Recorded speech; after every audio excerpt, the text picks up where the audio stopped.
Povo de Deus, a paz do Senhor Jesus, seja bem-vindo aqui ao canal do Pastor Tiago Rocha. E hoje nós vamos estudar a carta do apóstolo Paulo a Timóteo. Seja muito bem-vindo. Se você ainda não se inscreveu a esse canal, se inscreva, ative aqui o sininho para não perder as notificações, compartilhe esse estudo, deixe o seu comentário, a sua opinião, que é muito importante para nós. Mas vamos lá, a nossa meditação de hoje. Vamos estudar então essa carta do apóstolo Paulo a seu filho na fé Timóteo, ao pastor da igreja de Éfeso, o jovem pastor. Creio que nós teremos muitas lições para extrair do texto nesta videoaula que eu tenho certeza que vai abençoar a sua vida. Bom, provavelmente esta primeira carta do apóstolo Paulo a Timóteo foi escrita entre os anos 64 e 65 depois de Cristo. Após Paulo passar 2 anos aprisionado, aquela prisão domiciliar de Paulo em Roma.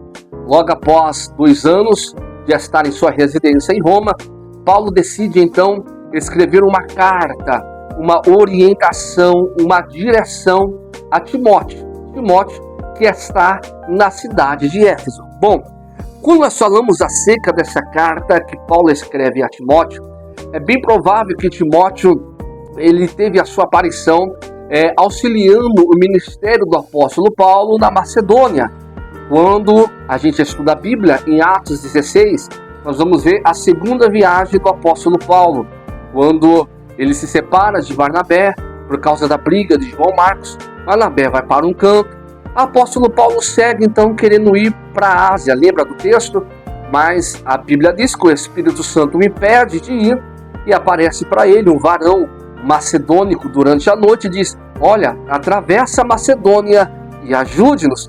Quando Paulo vai para a Macedônia, ele inicia um ministério, na Macedônia, na primeira cidade que Paulo chegou, que é a cidade de Filipos, onde ele funda a igreja aos Filipenses, que começa na casa daquela irmã chamada Lídia, vendedora de púrpura da cidade de Tiatira. Inclusive, o capítulo 16 de Atos dos Apóstolos é muito conhecido porque é o capítulo que fala acerca daquele grande terremoto que abalou as estruturas e as prisões foram abertas, onde Paulo e Silas foram duramente, severamente castigados, açoitados, mesmo Paulo sendo cidadão romano e não podendo ser açoitado. Pois então, nesse ministério, nesse período dessa segunda viagem do apóstolo Paulo, nós cremos que o evangelista Lucas estava com eles. Lucas, que era doutor, que era médico, historiador, e acompanhava o ministério de Paulo, e também Timóteo, que se mostrou um excelente obreiro, uma pessoa que não media esforços para o trabalho e que conseguiu, através do trabalho, chamar a atenção do apóstolo Paulo.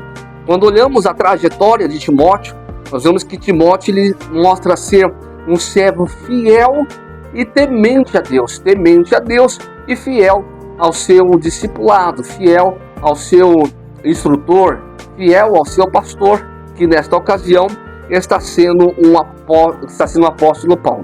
O interessante da primeira carta do apóstolo Paulo a Timóteo é que após quando ele vai sair da Macedônia, ele orienta seu filho na fé Timóteo a ficar na igreja de Éfeso.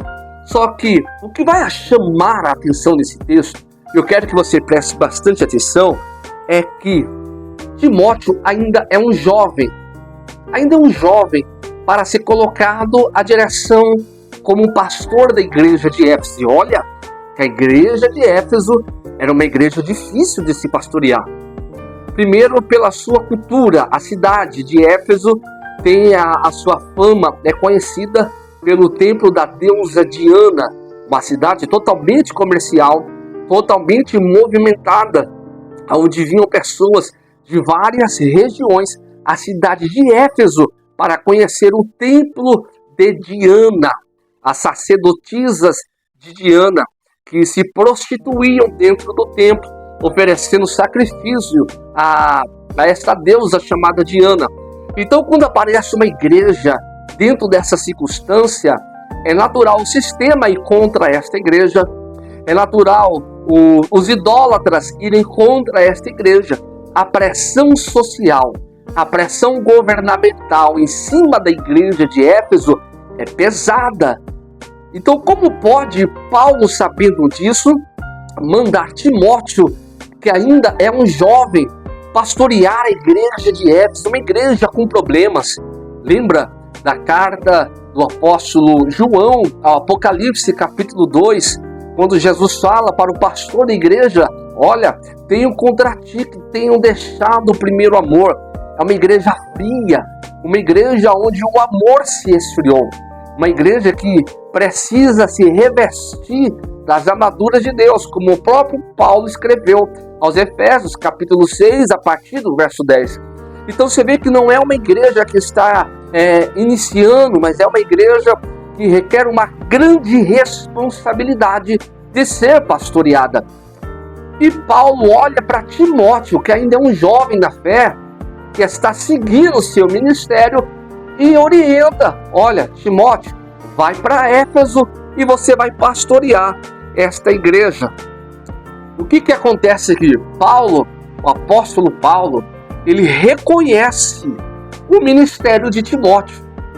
Isso aqui é muito forte. Por que Paulo reconheceu o ministério pastoral na vida de Timóteo? Por que Paulo reconheceu a chamada na vida de Timóteo? Porque Paulo enviou Timóteo para pastorear Éfeso, sendo que o próprio apóstolo Paulo, desde Atos capítulo 9, quando ele tem um encontro com Cristo a caminho de Damasco, até Pedro orientar Barnabé a passar em Damasco e pegar Paulo para a viagem missionária, por um período de aproximadamente 14, 15 anos. Paulo, mesmo sendo poliglota, mesmo fazendo parte do Sinédrio, mesmo sendo teólogo, mesmo sendo filósofo, esperou quase 15 anos. Por que manda Timóteo, um jovem ainda, pastorear a igreja de Éfeso? Isso aqui é muito interessante. E aqui nós vamos extrair uma lição para a nossa vida aqui nesse texto. Para Deus, o reconhecimento nunca vem antes do trabalho. Timóteo é reconhecido porque Timóteo já está trabalhando. Tem gente que quer ser reconhecida para depois trabalhar. Timóteo, ele primeiro trabalha para depois ser reconhecido. E é isso que precisa nos dias que vivemos hoje, nos dias atuais. Primeiro apresenta o trabalho para depois ter o reconhecimento. Mas nós estamos vivendo uma geração que primeiro quer o reconhecimento, primeiro quer o cargo, primeiro quer a consagração, a separação, quer a unção, quer estar em um lugar de destaque para depois apresentar trabalho. Só que lendo um texto, nós vamos entender que para Deus, o reconhecimento nunca vem antes do trabalho. Primeiro é o trabalho, depois que já está trabalhando, é que vem o reconhecimento. Só que essa geração que nós estamos vivendo hoje é complicada, porque vivemos uma geração onde muitos querem receber esse reconhecimento. Já pensou? Jovem ainda, ser colocado como pastor da igreja lá na cidade de Éfeso, uma igreja movimentada, uma igreja numa cidade que é uma cidade de destaque. Já pensou? Muitos querem o reconhecimento, mas não querem apresentar o trabalho. Então o que acontece é que muitos querem o reconhecimento, mas não querem apresentar o trabalho. Uma geração que quer fogo, mas não quer ir buscar a lenha, cortar a lenha, preparar a lenha para o fogo. É uma geração que quer ficar de pé para ensinar, mas não quer sentar para aprender, não quer sentar para ouvir, não quer sentar para ser ensinado. É uma geração que querem pastorear, querem o título de pastor, bispo, obreiro, evangelistas, querem estar no altar, mas não querem ir no aprisco, resgatar as ovelhas, e nem muito menos apacentar, trazer a paz sobre as ovelhas. Querem o título, mas não querem o trabalho. É uma geração insubordinada a seus líderes. Perceba que essa geração que nós chamamos de geração fast food é uma geração que acha que pode ser reconhecida antes mesmo de trabalhar, geralmente é uma geração insubordinada, não respeita líder, não respeita pastor, não respeita a liderança, não respeita a regência, acha que pode fazer o que quer, quando quer e como quer, se levanta contra a liderança da igreja, se levanta contra o pastorado da igreja e ainda coloca a desculpa: ninguém pode barrar o meu ministério, ninguém pode barrar a minha chamada. Deixa eu dizer uma coisa para você. Aprenda hoje nesta videoaula, aprenda nesta lição. Reconhecimento nunca vem antes do trabalho. Quando você trabalha e Deus quer te reconhecer, Ele levanta homens da igreja para reconhecer o seu ministério. Em Atos capítulo 6, quando foram levantar os diáconos da igreja, Deus deu a direção para os líderes e pastores da igreja levantar aqueles que precisavam e serem obreiros da igreja primitiva. E olha a qualidade desses obreiros. Estevão, homem íntegro, reto e cheio do Espírito Santo. Olha como, por exemplo, quando Davi foi ser levantado, Davi estava apacentando as ovelhas de seu pai aonde? Lá no pasto. Foi quando Deus convocou Samuel, líder da igreja, sacerdote, juiz e profeta, para ir atrás de Davi, para reconhecê-lo como rei, ungí-lo como rei. Olha, Eliseu, antes de ser chamado como profeta para ser o sucessor de Elias, Eliseu estava trabalhando atrás da 12ª juntas depois de seu pai, arando terra debaixo de sol e chuva. Estava trabalhando. Quando o Gideão foi ser chamado para ser o libertador de Israel, um dos juízes do livro de Juízes, Gideão estava malhando trigo no lagar, estava trabalhando. Ezequiel, quando foi levantado como profeta na terra da Babilônia, fazia 5 anos que Ezequiel estava pregando nas ruas da Babilônia. Aí vem essa geração que quer cruzar os braços, não quer trabalhar e quer ser reconhecido, quer reconhecimento. Só se o teu reconhecimento for da terra, meu irmão, porque do céu não tem como vir. O céu só reconhece quem trabalha. O céu só reconhece quem vai para o campo. O céu só reconhece quem, independente de reconhecimento, está trabalhando. Entendeu? Então é uma geração que são atraídos pelo reconhecimento. Mas Timóteo não. Timóteo, independente de ser pastor, de ser obreiro, de ser discípulo, Timóteo era servo e estava trabalhando. E apresentou um belo trabalho como discípulo de Paulo, como auxiliador do seu ministério, como um bom subordinado à sua liderança. É por isso que foi reconhecido. Pois bem, quando nós lemos então a primeira carta do apóstolo Paulo a Timóteo, no capítulo 1, no versículo 3 e 4, diz assim: olha, como te roguei, quando eu parti para a Macedônia, que ficasse em Éfeso. Olha a orientação que o apóstolo Paulo vai dar a esse jovem pastor da igreja de Éfeso.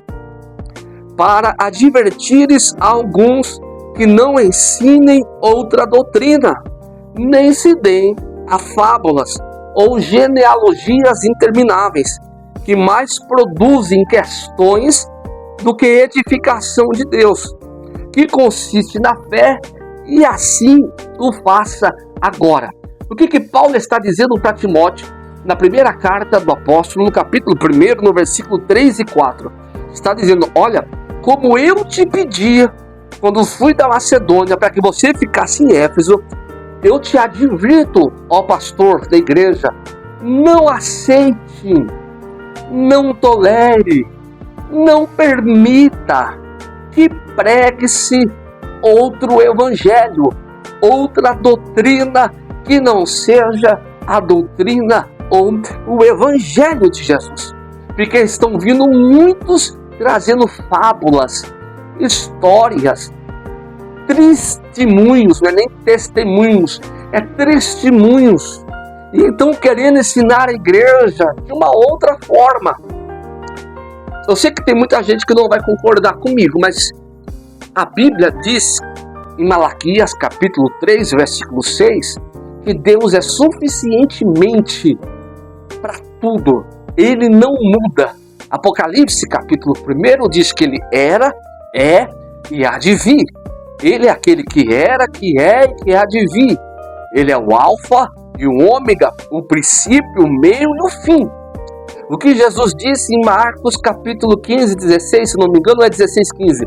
Ide por todo o mundo, pregai o evangelho. Pregai o evangelho. Então o que precisa ser pregado na igreja, que Paulo está dizendo para Timóteo, é: não aceite que pregue-se outra coisa além do evangelho. O problema dessa geração é que está cheia de prosélitos. O que é prosélitos? Estão tirando o foco da pregação. Estão tirando o foco do ensinamento. E qual que é o ensinamento? É os pilares da fé de João 3,16.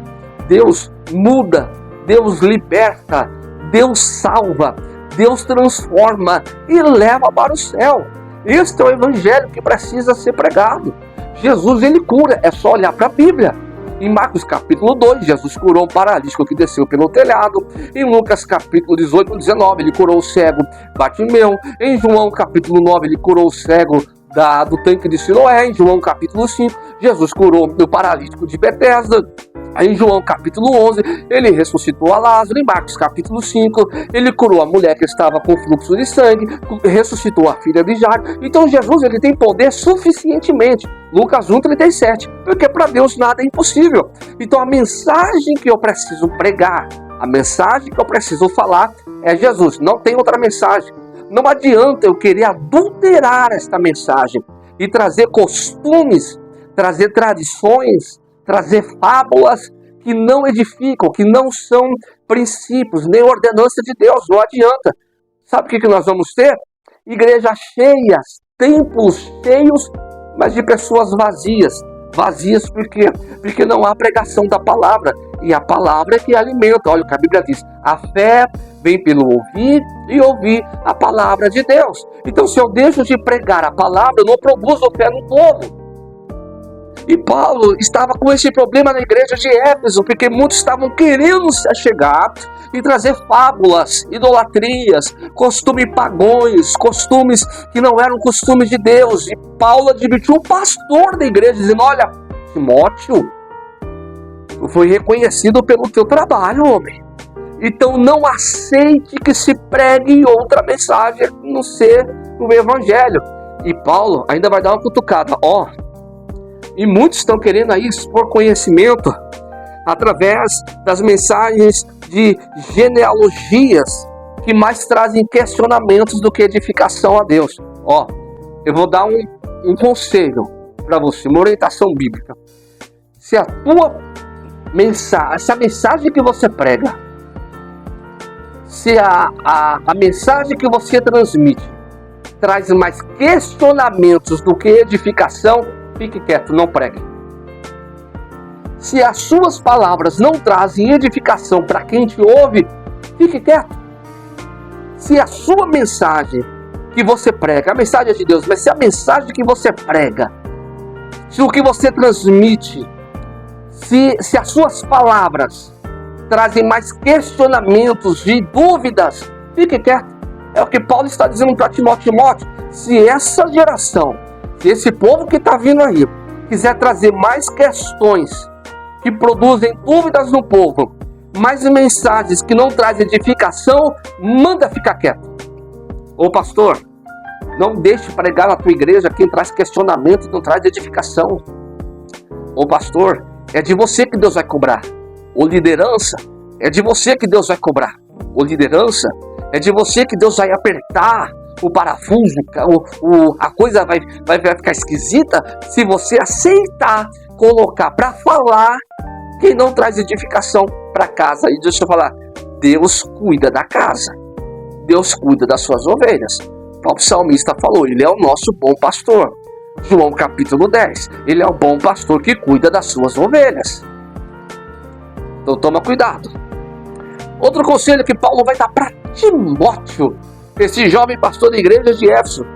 Olha o que Paulo diz: porque virá tempo que não suportarão a sã doutrina, mas tendo comissões nos ouvidos, amontoarão para si doutores conforme as suas próprias concupiscências e desviarão os ouvidos da verdade, se voltando às fábulas. Isso aqui está na segunda carta a Timóteo, capítulo 4, versículo 3 e 4. A primeira carta, como nós vimos no começo dessa lição, Paulo escreve após 2 anos da sua prisão domiciliar em Roma. A segunda carta, Paulo escreve antes de morrer. E ele está dizendo a mesma coisa que ele disse na primeira carta para Timóteo. Timóteo, abre teu olho, pastor, porque virá tempos que não suportarão a sã doutrina. Haverá tempos que não suportarão a pregação do evangelho. E Paulo não está falando de ímpio. Paulo não está falando de gentios. Paulo não está falando de não cristãos. Paulo está falando para os crentes da igreja de Éfeso através do pastor Timóteo, dizendo, virá um tempo que nem os que estão na igreja suportarão ouvir a sã doutrina e a pregação do evangelho, porque comissões nos ouvidos. Eles vão dar atenção a tudo que não seja a palavra. Vão dar atenção a tudo que não seja a pregação do evangelho. Vão dar atenção a todas as coisas que não seja a verdade exposta que Cristo nos deixou. Haverá comissões nos ouvidos. Aí sabe o que acontece com quem tem comissão no ouvido? Chega alguém para você e fala, precisa crer em Jesus não. Esse objeto aqui cura você. Esse objeto aqui vai lá e faz. Esse objeto aqui te salva. Igual a igreja estava passando por uma crise no século XV, onde vendiam indulgências. Tinha gente da igreja, não vou dizer aqui porque vão me censurar, mas aquela igreja onde tem o negócio lá que fica lá, que você sabe lá, né? Aquela igreja grande, apostólica romana, eles vendiam indulgências, vendiam pedaços de terra no céu. E os incrédulos iam lá e compravam, acreditando que estavam comprando um pedaço da terra no céu. Por quê? Falta de conhecimento, falta de pregação do evangelho.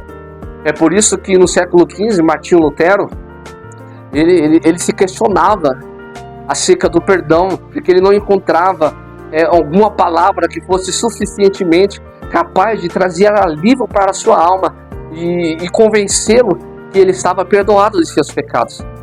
Martinho Lutero só encontrou refrigério para a sua alma quando ele leu a carta que ele escreve, que o apóstolo Paulo escreveu aos Romanos, provavelmente ali século 58 depois de Cristo, se eu não me falha a memória, dizendo assim no capítulo 1, no versículo 17, mas o justo viverá da fé.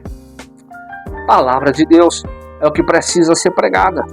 Palavra de Deus é o que precisa ser ensinada. Evangelho. Irmãos, não precisa inventar nada.